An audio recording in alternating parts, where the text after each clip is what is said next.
gripping edition of Car Crazy Lancashire. Keep watching if you can keep up.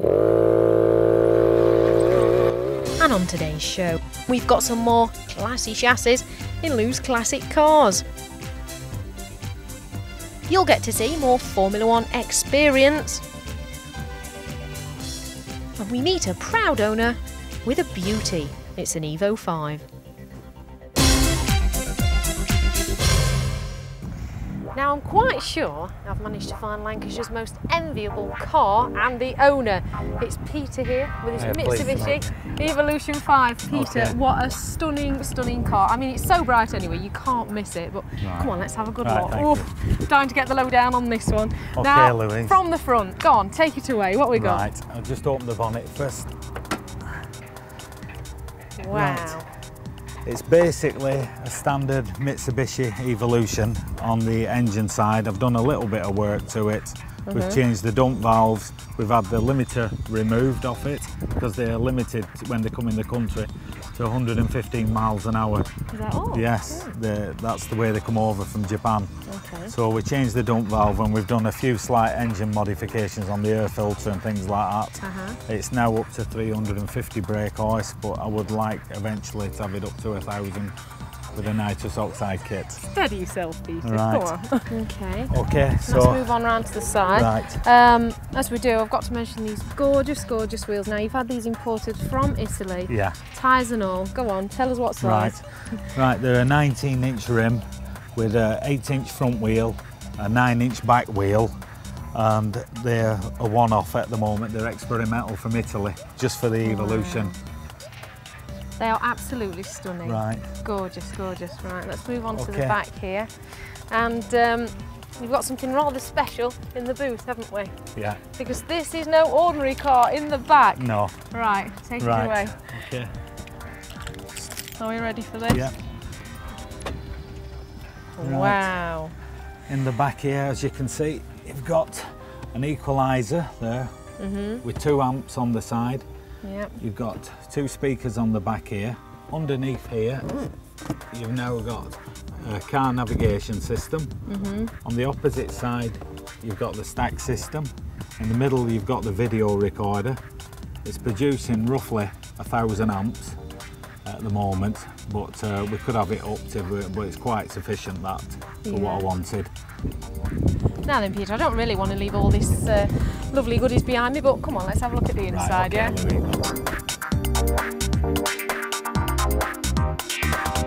Now, these beautiful seats we're sat on, I can feel this is Italian Alcantara. Yes. And what about this leather? Right, we had all this, these were standard seats, we had them all ripped apart, and then we had this perforated yellow leather rather than just plain, so it looked a little bit different. I can show you now the interior on the music side. Now the TV screen comes out and you've got in it a navigation system, a DVD player, a video recorder, television system, radio. It's got everything except the kitchen sink, really. You've got more in here than in your lounge. Yeah. Now, how many television screens have we got in here? 3 television screens. 3 screens. Yeah. You've got 1 in each of the seats in the back for the children. You've got a games console in the back. Wow. So one of them can operate and play on the games console. The other can watch a video or a DVD or a television while we have the navigation system on. Well, no doubt all of the max power readers, etc. must look at you and just be green with envy on this beautiful but still very luxurious super sports car. Okay, I'll take you for a spin now and show you what it can do. Oh, shall we? Okay. Yeah, let's belt up then. Right. See you again. So we've seen the guys in the Subarus, but now it's time to try the Formula 3 and the Formula Ford.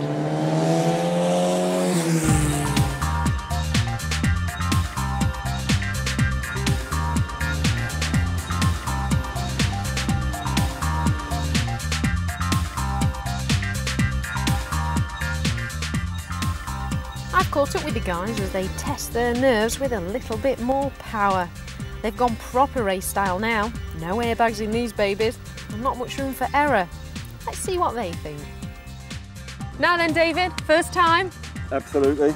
He's shaking, he's shaking. Yeah, I am shaking, definitely. Yeah. Right, you've got it. You know what you're doing, yeah? Well, we've had the pace laps, and I'm fairly confident I know which way I'm going round. Yeah, so okay. I know the way round the track. It's whether I can stay on it now is the thing. Well, that's a good start. Yeah. How did the Subaru feel? A bit rolly. I'm expecting this to be a bit tighter going around, but because we were sort of rolling in a car that is normally used on the road. But yeah, of course. No, I'm expecting this to be a completely different experience. Well, you're much lower to the ground, so well, it'll actually feel a lot faster as well. I think so, yeah. All right, then we'll see you when you get back. Thank you very much. Good luck.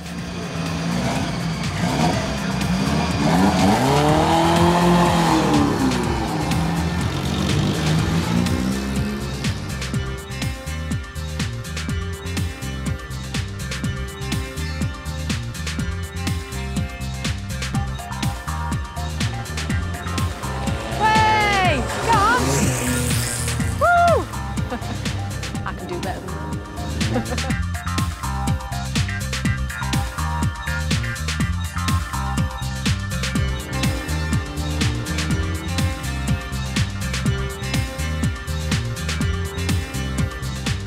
Okay, so the guys have gone in the pit, so let's go and have a word with them, see what they've got to say.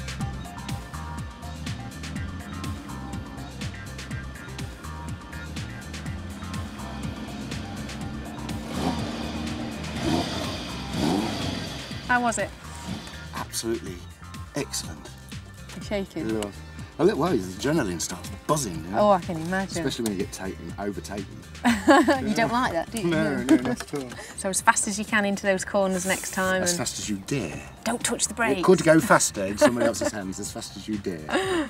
Okay, right, we'll let you cool off, have a break, and we'll watch your progress later. Excellent. All right, Thanks. cheers.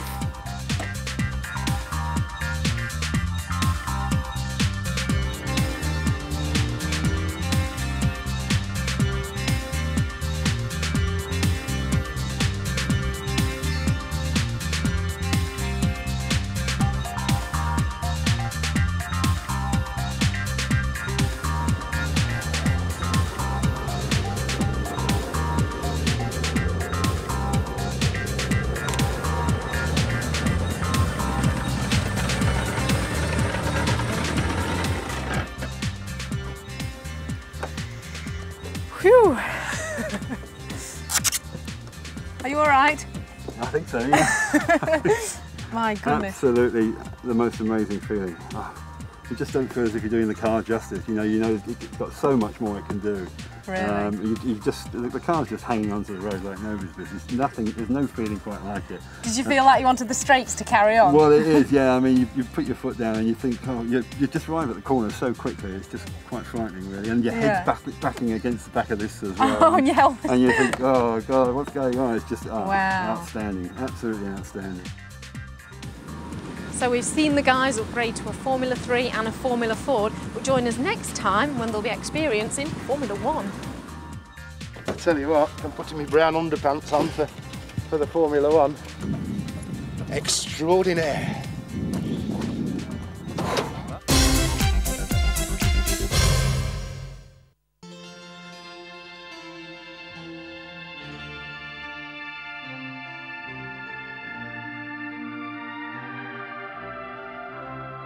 Well, you've guessed it, these Lancashire folk are a bit crazy about their classics, and I'll be looking at some of the most cherished cars in the county, here at Burnley Classic Car Show.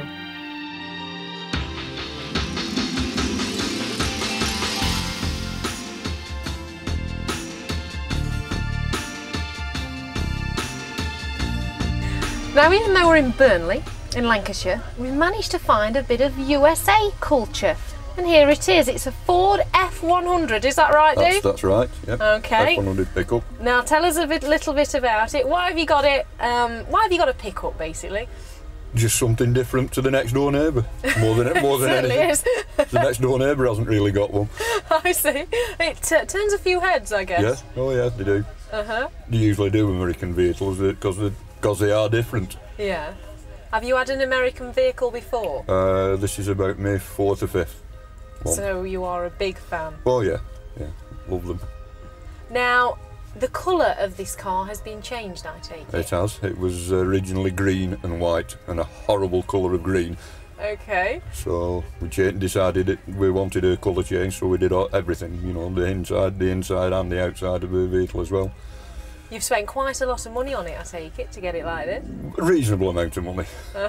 More than I really wanted to do, but you have to do to get them, you know, get them something like. Now, what engine have we got under the bonnet here? It's a 4.1 straight six engine. Now that sounds a little bit thirsty to me. About 20 to the gallon, knocking about 10. Ooh. Which isn't bad really for the size of the engine. Crikey. Now, it's a truck, obviously, so do you use it to help out moving things, or...? No, just use it as a pleasure vehicle. You do? Yeah, that's How all. interesting. So I take it you've had many a happy hour sat in this, going down the road, imagining that you're in the USA and the sun is shining. Oh yeah, I use it for work every day. I go to work in it every day. Wow. So that's great. yeah. And you planning to keep it? Yes and no, it depends. It depends if I can sell it, I'll buy another one or whatever. So if you do sell it, you would stick with the Americans? Oh yeah, definitely. American Ford, Yeah, eh? definitely. You can't beat them. No, you can't beat American Motors. Thanks for that, Dave. Okay. Lovely.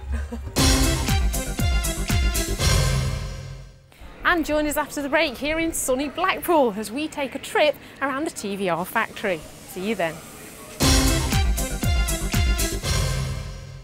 Welcome back to Car Crazy Lancashire. We're here on a lovely sunny day in Blackpool at the TVR headquarters. So let's see what's in store.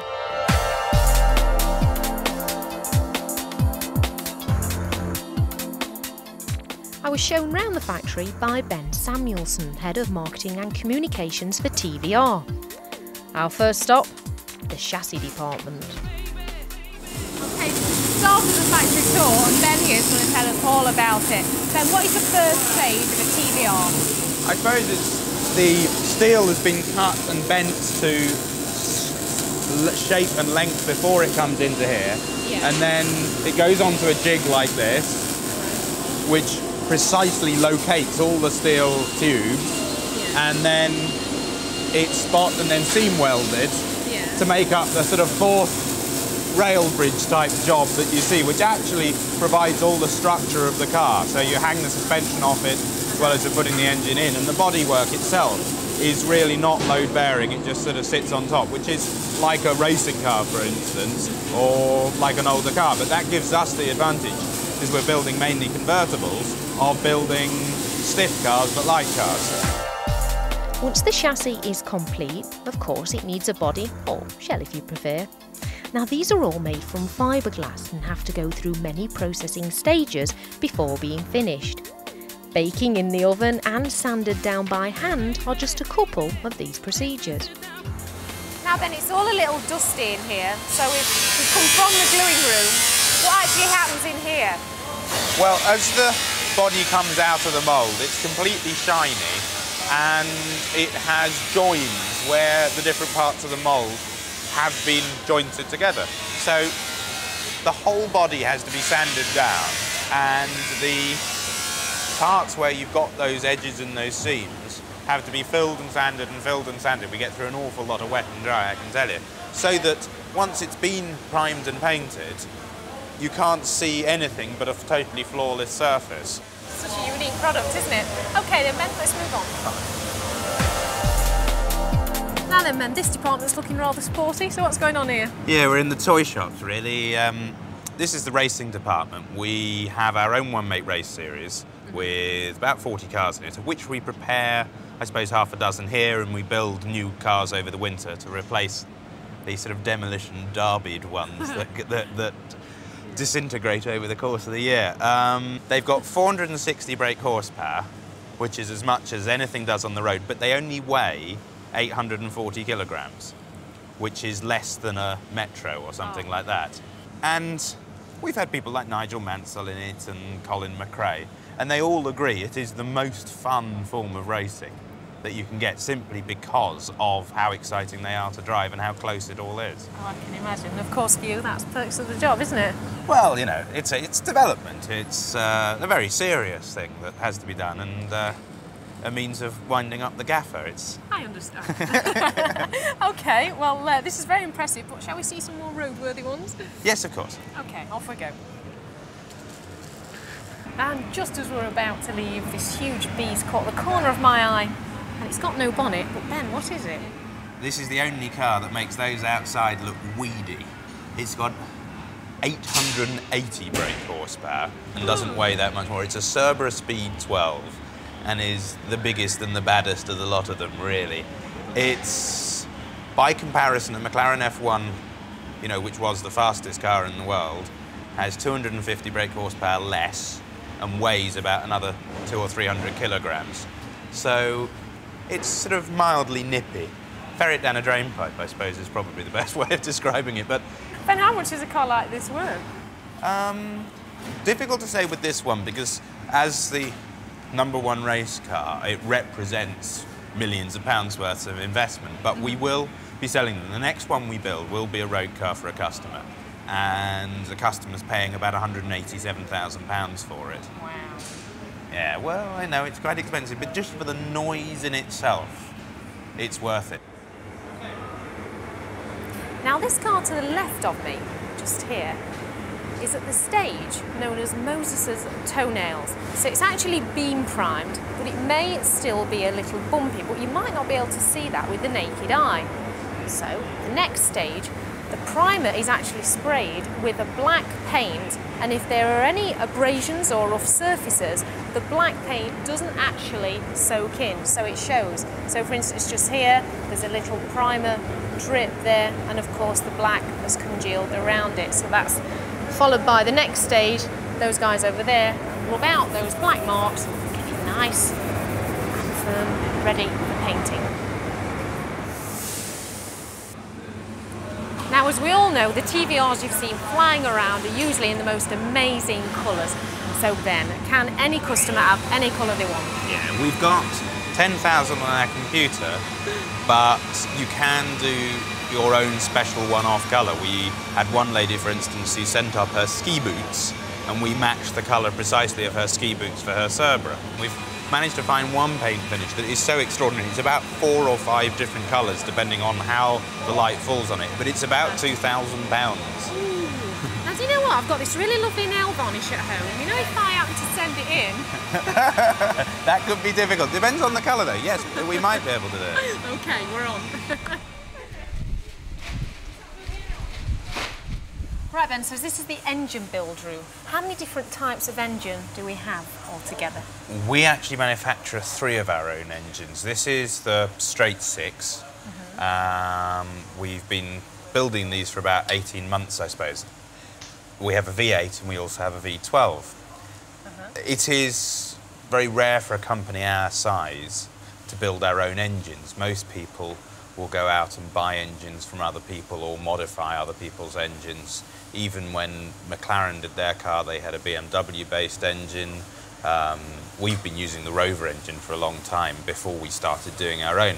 By doing it in the small numbers that we do it in, I mean, we're only building a couple of thousand cars a year, we are able to actually afford to build our own. So the chassis is welded, body smoothed off, and all those layers of paint are carefully applied.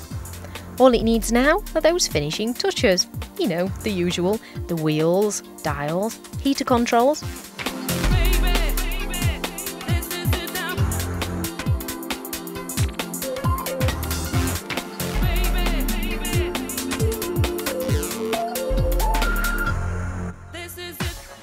And let's not forget those plush interiors inside the TVR. And here, there is a huge range of wonderful hides to choose from in beautiful colours. And Ben's just explained to me that TVR only actually use the centre of the hide where the fabric is much softer. So that's it. Voila! After all those special production stages with somewhat familiar names, a finished TVR in your personal colour choice and specification, and freshly rolled off the production line. And as you can see, nothing leaves the TVR factory without a right good polish. Just look at that. You see your face in that? Lovely.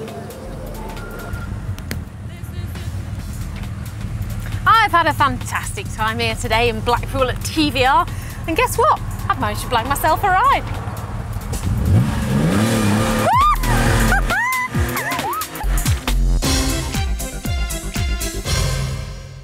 Now we're back here and we're checking out more of Pat's Prestige. Pat, this has got to be one of the best rear ends I have ever clapped eyes on. I hope you're talking about the car. You get flattered enough, go on. Now just take a look at this rocket style indicators. It looks like a Batmobile. It's sleek, it's absolutely wicked. Well, this is the Cadillac. This is the creme de la creme of cars in America. It's their equivalent to our Rolls Royce. Anybody that's anybody in America in the 60s had one of these, the Cadillac. From the President to Sinatra to Elvis, they all had them. A car for the stars. That's right, a car for the stars. Pat, what's going to happen to all these cars eventually? I mean, obviously you'll keep them, I guess. Oh, we've had a lot of lovely memories with these cars, bringing them home from the States and everything. It was a load of laughs because worrying about them, are they going to be all right, phoning up every day because they're in containers. Yeah. But husband always looked after them, and now his son's looking after them for me. Oh. And then when I go, he'll have them all. Oh, they're going to pass down the family. Right the way through. All the generations, that's fabulous. I bet you didn't expect to see these cars in Lancashire. I just can't believe it. You know, it's like we're in Blackpool. Blackpool doesn't seem like Lancashire anyway. Well, what's wrong with the Lancashire lass having American cars? Hey, I think it's fab. We're all for Lancashire lasses doing all right. Oh, Pat, how much do you think this fantastic collection's worth? Have you ever sat and thought about it? I have no idea. I really have no idea. I mean, you have to get somebody to value them. I just no idea about price. You don't care, do you? I absolutely don't care. It's just, you know, they're just so fabulous. I've had lots of phone calls about them, you know, would I sell them? But no, I wouldn't. Never. Hey, just imagine this going down them lovely cobbled streets in Manchester, eh? Hey, thanks, Pat. Smashing. You're welcome.